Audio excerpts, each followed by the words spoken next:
The most disturbing movie ever. How many times have you heard that before? Or the number of TikToks or articles claiming to be the most disturbing movie we ever seen? I'm gonna be honest, most of the time, they either suck or just really over exaggerated. Like, who remembers Veronica a few years ago on Netflix? But I found one movie that was made in Japan that I think it deserves that title actually.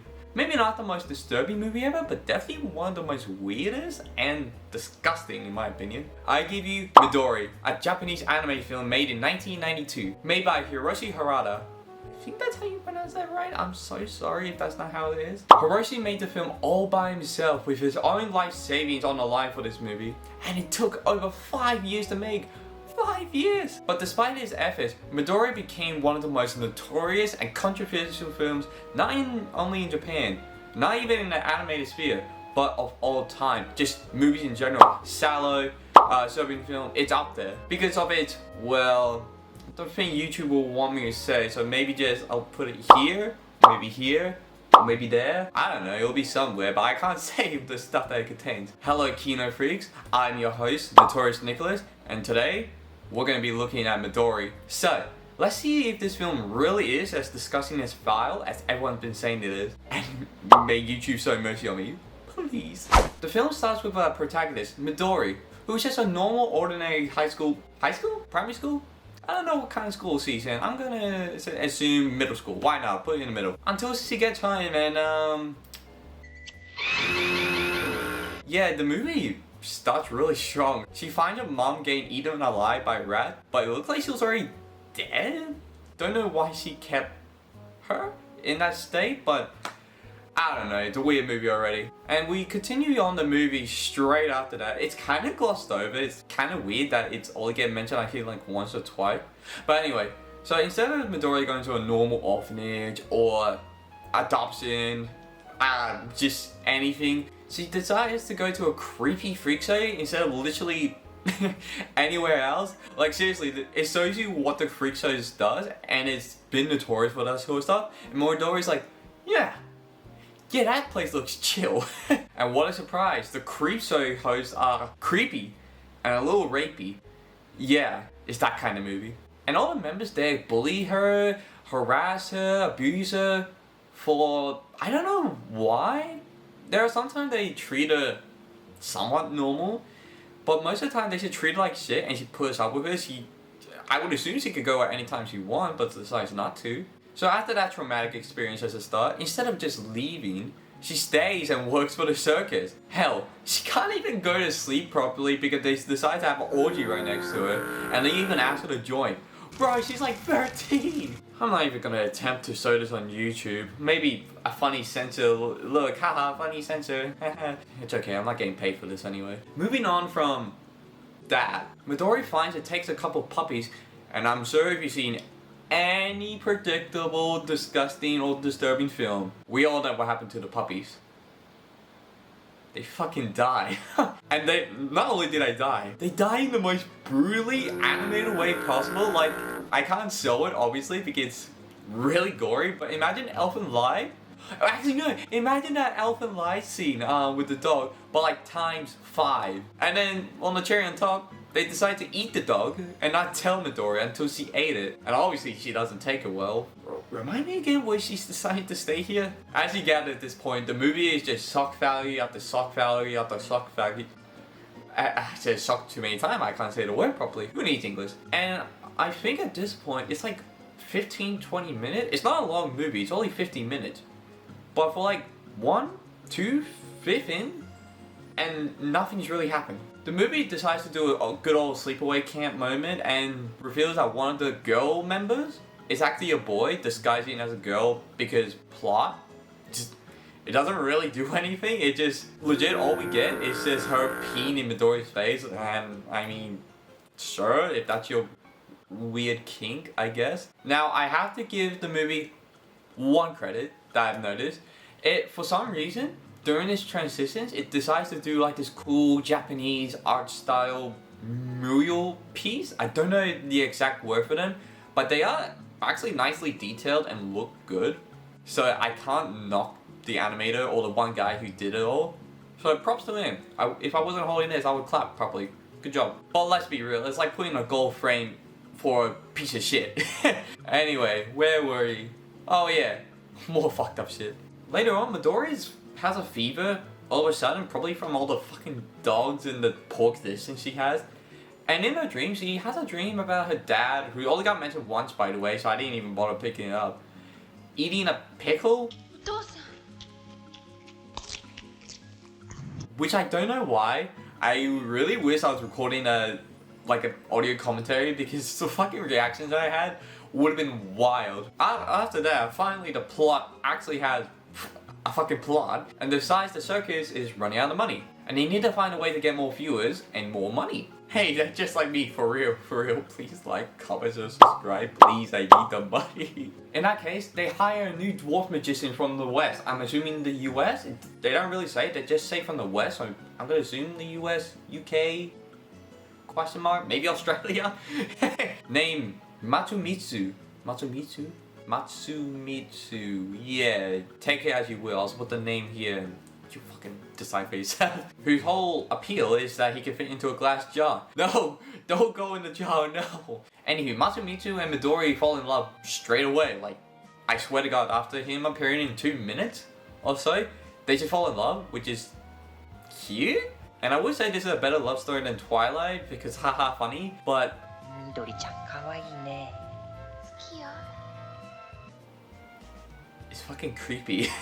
Also, I can't tell if I forgot to mention, but Midori's a child, so Officer is that guy right there. And to wrap up their beautiful relationship, they go on a cute little date. But don't ask me what the fuck is going on here. Honestly, Mitsumatsu turns to a ladybug, and then they have dragonfly sex. I don't fucking know. Thankfully, due to Midori marrying Matsumitsu, yeah, they marry. Whatever. The rest of the crew are slightly nicer to her, mainly because they're scared of Matsumitsu, because it's not really explained, but it seems like he does actually have magic powers. Like there's one instance where Midori grows like 10 times his size and crushes the others for a bit. Matsumitsu just threatens them and all that, so he must have like legit powers, or why would they be scared of a little guy like him? Hell, I don't even think the story even mentions if he's magic or not, and it's not even left like, ooh, ambiguous, Chris Nolan style. No, it's just fucking weird. Now, one of the weirdest things that happened in the movie is one of the circus members, I can't remember his name because they literally say their name like once, I swear to God. The Makato wannabe, whatever, fuck you. The one on the poster who I thought would be a more prominent character, I swear every time I saw this movie, he was in the poster or like in some clips or something, so I thought he would have more prominent role, but he's legit the most side character you ever seen. Anyway, he confesses his love to Midori, even though he sexually abused her, like beat the shit out of her, just all kind of heinous things. But he wants Midori for himself and says, she's mine.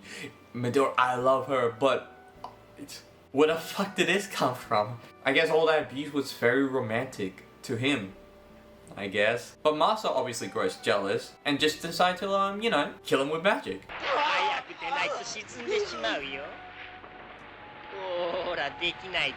Apparently he drowns him in mud, but it's not clear if he actually did it in person or with magic, because they say his mouth is stuffed with mud. So it seems like he just drowned him and then stuffed mud into him, but I don't see any point in that. I don't see the point in any of this movie, but Midori gets offered a film role by like this big name producer or director, but Masa convinced her not to go and prefers to stay at the circus with him. I don't know why they both don't go to the film. It seems like that would be the best option for them. And we'll come back to this later. What kind of romantic story wouldn't be without a little manipulation? You know, a little bit of gaslighting. That's my favorite kind of romance, right? Shortly after, during his latest performance, Matsumitsu gets pissed off, I guess because they had a fight beforehand, but more of a scrap, if anything. Anyway, he gets pissed off to the crowd because they, I don't know, didn't like the show, even though he'd been doing the same thing. Maybe, I don't fucking know. And he does what any artist does when they have criticism. Fucking kills them all. Yeah, and he doesn't even like murder them in a normal way. He like manipulates the whole body. He does like Doctor Strange magic, and he turns them all into like figures and all that. That would make Boss very proud. You know, the one that did those weird hell painting. Yeah, it looks exactly like that. And I just want to say, this is probably the most disturbing and disgusting segment in the whole movie. Not because it's like, well, it's a little fucked up, don't get me wrong. But it's just the way it's drawn. The way the choppy animation just makes it more gross. I guess it works, even though I don't think that was his intent. It could have been. Who knows? I'm not dissing the artist, but you know, it looks shit.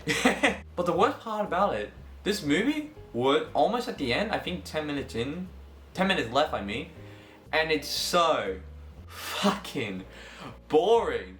My god. I don't know if it's the mediocre animation or the lackluster story and characters, but this 50 minutes movie feels like a 3-hour fucking clusterfuck. And we're only 35 minutes in, I just checked. We still got 15 minutes.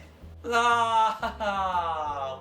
After some more boring romance and they make up in the end, the couple decides to leave the circus. I don't know why they didn't when the filmmaker... See, this is what I mean. They decide to leave now when he has a little pissy-pantsy fit, but not when the film producer gives them a long lifetime opportunity. But due to this, it forces the others to quit the circus and look for other jobs. Some of them are like fine with it, but then some are not happy, like the tomboy, the girl with a dick. She's not happy about it. She's the only one that doesn't seem too happy about it. The wildest thing is, as they're leaving and saying their farewell, Midori acts like they've been friends this whole time, saying, oh, I'm gonna miss them, I wonder what they're gonna do. Like, bitch, why the fuck do you care about them?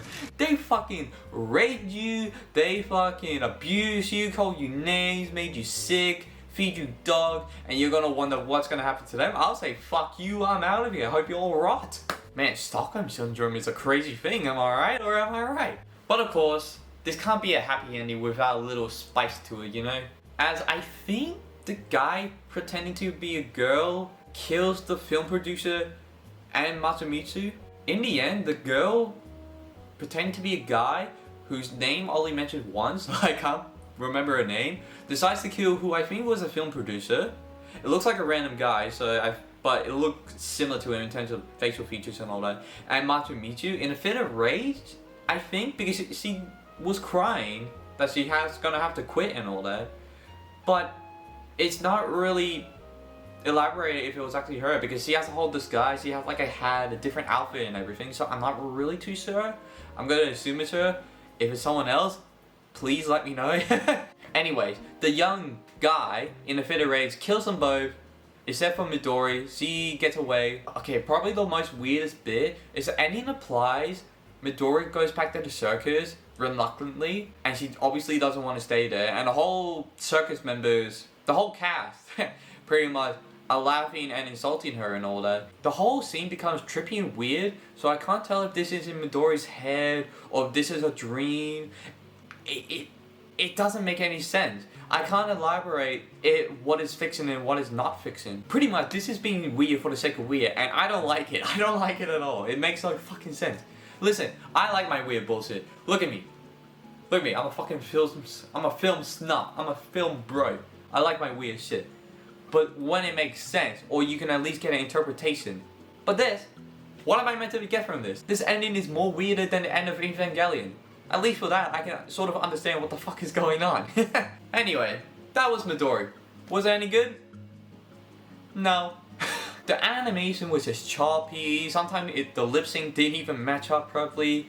Like, I know it was made by one guy and it's very impressive. I could never do that in my life. But still, I gotta, like, be a critic. That sounded so snobby, but fuck you. I gotta be a critic and pick what works and what doesn't, and unfortunately, not a lot of this works. The characters are so one note and bland. Everything is just shock value for shock value's sake. There's no really good engaging plot. I liked it when Matsumitsu first arrived, but then it just became more fucked up shit afterwards.